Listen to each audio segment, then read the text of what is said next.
Bonjour tout le monde et bienvenue dans cette nouvelle et dernière vidéo faux raccord concernant la série de films Les 3 Ninjas. Et donc cette vidéo sera dédiée aux 3 ninjas se révoltent. Tout comme dans les deux premières vidéos, je vais simplement mettre les faux raccords au fur et à mesure qu'ils arrivent dans le film. Sauf qu'à la fin de cette vidéo, je vais également raconter des anecdotes concernant les 3 films et vous allez voir, il y a du lourd. Et donc c'est parti. Vas-y Ron, tu peux y aller, largue tout. Et je commence doucement avec un beau reflet où on peut voir toute l'équipe technique. J'ai dit, si ça pose un problème à quelqu'un, qu'il le dise. Ouais, j'ai justement un problème. Tu crois ça? Tu vas voir, viens là. Lâchez-moi, crétin.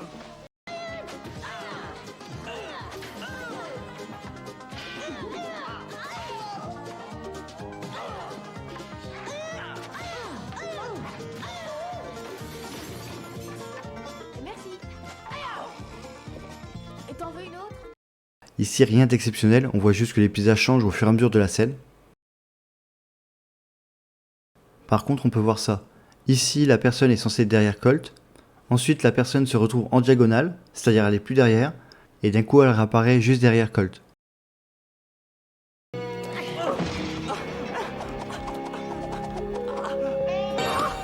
Dans cette scène où Rocky tient le couteau, normalement le couteau même refermé il est censé dépasser de sa main. Pourtant quand il pose sa main avec le couteau, on voit qu'il ne dépasse pas, ce qui au final n'est pas logique. Mais en fait il y a une explication. Comme je l'avais dit dans la première vidéo, le premier film est noté Peggy 13, c'est-à-dire déconseillé au moins de 13 ans. Et donc ils ont fait ça pour que ce film là soit tout public cette fois-ci.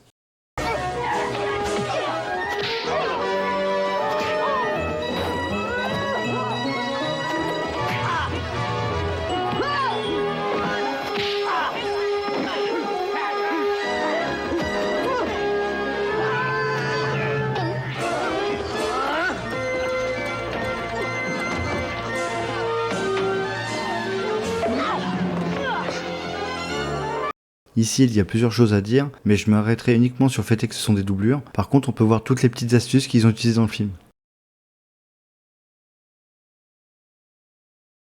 Et donc là on voit que c'est une doublure. Comme ici la doublure qui saute dans le pick-up pour bien se mettre comme ça, et l'acteur lui qui sort par ici.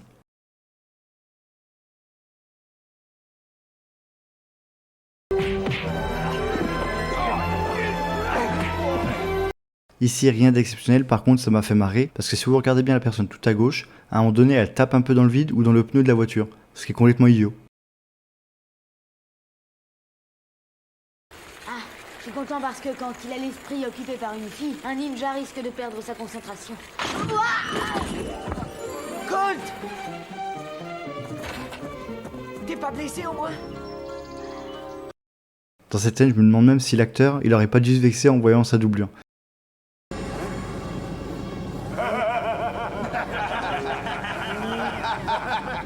D'accord, Bouclez-nous et jetez la clé.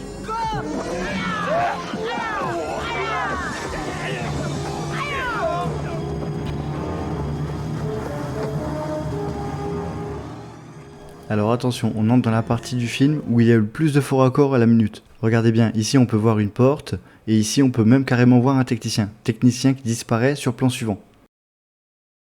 Et du coup quand on revient sur le plan de Rookie et Tum Tum, on peut voir que la porte s'est transformée en porte de saloon.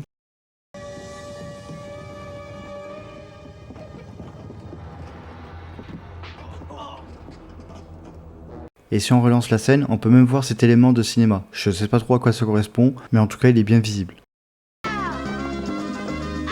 Et si on continue un petit peu, on peut voir que Rookie bascule la chaise et que ça va écraser le pied gauche, mais sur le plan d'après, comme par hasard, c'est le pied droit.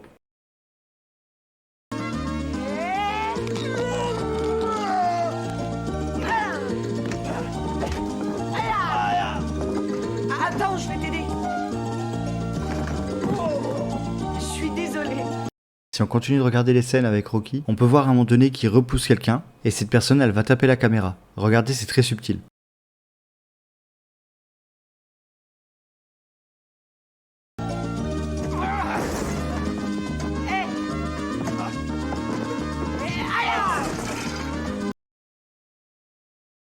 On peut enchaîner comme ça, regardez cette scène. À un moment donné, il lui jette une chaise, il la pose sur le côté. Pourtant, quand il se fait taper, la chaise disparaît et elle apparaît derrière lui.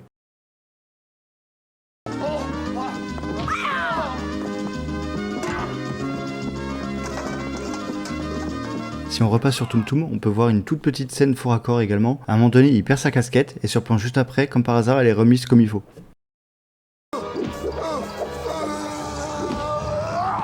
Un peu plus loin dans le film, on peut voir ce petit détail. En fait, le marquage qu'on peut voir au sol, c'est censé indiquer le placement des personnages, sauf qu'on n'est pas censé le voir.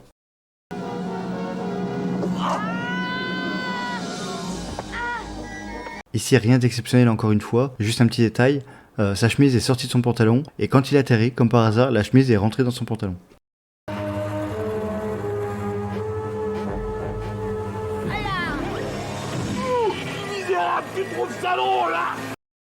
Et je vais finir avec ce petit détail. Regardez bien, c'est très subtil, mais on peut voir le câble qui permet de faire bouger le seau.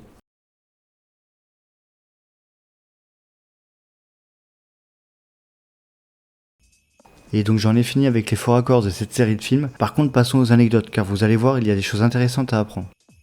Et donc je commence avec des petites anecdotes, comme par exemple que le nom initial de Colt devait être Pony. Et dans la version internationale du film, il s'appelle Mustang, c'est pour ça qu'en France on a eu Mustang. Mais TF1 Vidéo, qui a édité le film, a aussi changé le nom de Tum Tum en Ramdam. Mais c'est pas le cas des deux films suivants, puisque eux ont été faits par Tristar Pictures, qui ont décidé de garder les noms originaux, c'est-à-dire Rookie, Colt et Tum Tum. Il y a aussi cette drôle d'anecdote où lors de la sortie du film, l'affiche originale du film Les Trois Ninjas a été perdue et du coup elle a dû être recopiée à partir d'une coupure envoyée à la presse au magazine Entertainment Weekly pour la couverture de la VHS. Il y a aussi ce passage dans le premier film sur le bateau où l'on voit un ninja avec la figure peinte. En fait il s'agissait de l'entraîneur de Max Elliott Slade pour le film. A savoir aussi que le film Les Trois Ninjas du coup s'inspire fortement d'une comédie d'action taïwanaise Kung Fu Kids sortie en 1986. C'est donc probablement une adaptation occidentale de ce film. Je vous laisse quelques passages pour comparer.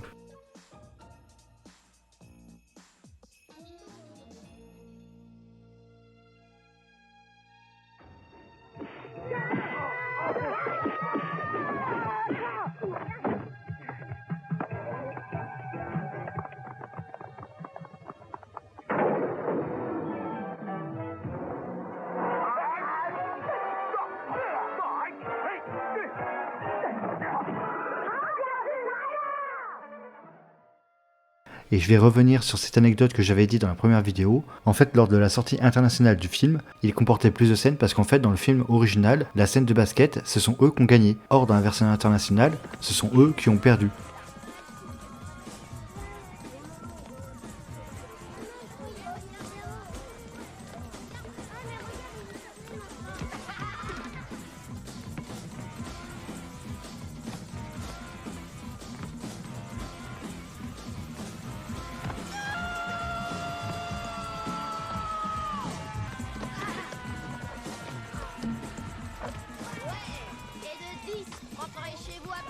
Les vélos, on les embarque. Non, s'il te plaît. Tant pis pour eux. Allez. Go.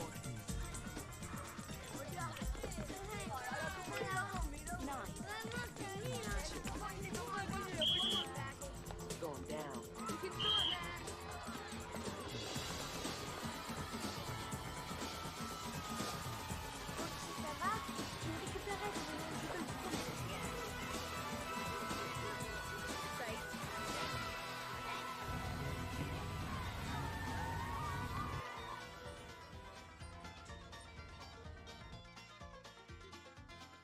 Et donc ensuite je vais passer aux autres films et là je pense que ça va vous intéresser. Le film Les Trois Ninjas se révoltent a été tourné en 1992 en Californie juste à la suite du premier, mais à cause des problèmes de droit et du changement de production de Touchstone Pictures à Tristar Pictures, c'est donc le film Les Trois Ninjas contre-attaque tourné en 1993 qui est finalement filmé un an après, qui sort avant le film Les Trois Ninjas se révoltent. Ça veut donc dire qu'il faut inverser le film 2 et 3 si on va voir l'ordre chronologique réel de comment a été filmé et créé les films.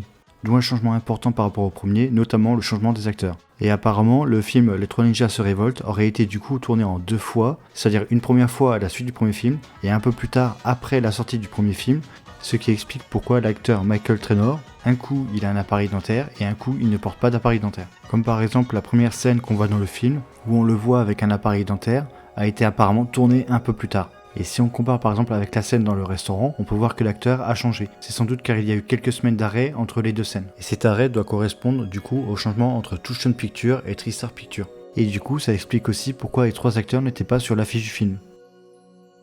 Et voilà, j'ai fini sur cette série de films qui étaient des films de mon enfance. J'espère que les vidéos ont pu vous plaire. Si la vidéo vous a plu, vous pouvez la liker. Et sur ce, je vous dis salut à tous et à la prochaine. Est-ce que tout est fini maintenant? En tout cas, je l'espère. Ça fera une sacrée histoire à raconter quand je reprendrai l'école. Je me demande si on va me croire.